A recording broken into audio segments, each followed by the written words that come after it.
ओम गरुड़ाय नमः। अध्याय 8। पापी आत्माओं का दुखदाई जन्म। भगवान विष्णु बताते हैं किस तरह स्त्री पुरुष के मिलन से मनुष्य का जन्म होता है। पर सांप के 3 दिन के अंदर पाप आत्मा का शरीर बनना शुरू हो जाता है।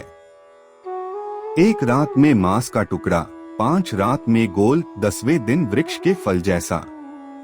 1 महीने में सिर, दूसरे महीने में हाथ और दूसरे हिस्से, तीसरे महीने में बाल, नाखून, हड्डी, लिंग, चौथे महीने तल पदार्थ, 5 महीने भूख प्यास, 6 महीने बच्चा दानी के बाईं ओर चला जाता है।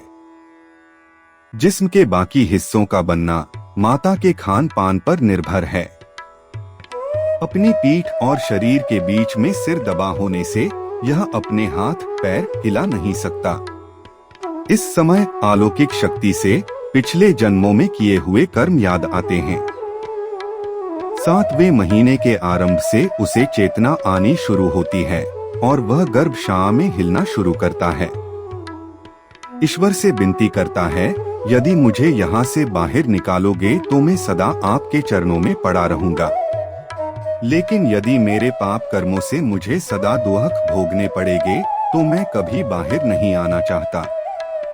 गर्भाशय में 10 महीने से पड़े हुए उसकी पीड़ाओं को देखते हुए कृपालु भगवान उसको बाहर निकालकर उसका जन्म करवाते हैं। सिर नीचे जबरदस्ती बाहर निकाला हुआ पीड़ित अपनी समस्त यादों को खोकर नए वातावरण को देखकर शिशु के रूप में घबरा कर रोता है।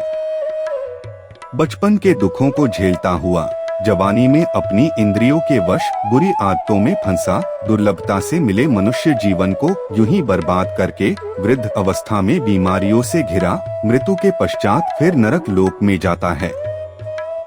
इस तरह बुरे कर्मों के जाल में फंसा मेरी प्रकृति से पापी कभी मुक्त नहीं होता।